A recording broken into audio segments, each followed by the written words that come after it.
Hello, friends. Welcome to Creative Medicine. In this lecture, we will learn about Beta blockers in liver. In the liver, beta blockers will inhibit glycogenolysis and they produce hypoglycemia by inhibiting the glycogenolysis.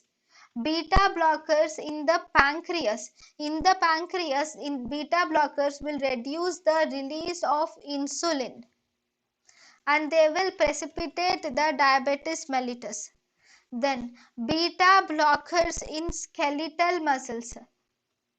Beta blockers in the skeletal muscles, it has anti-tremor action. And these beta blockers, we have propranolol. This propranolol is the drug of choice for essential tremors. Propranolol is the drug of choice for essential tremors, and we also have partial agonists. These some of the partial agonists are present which have no tremor action.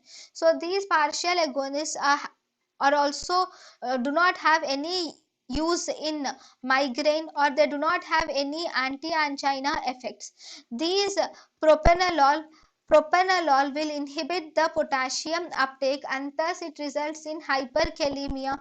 It also, these beta blockers will also reduce the blood flow to the skeletal muscles, thus resulting in fatigue and cold extremities. They also reduce the exercise capacity.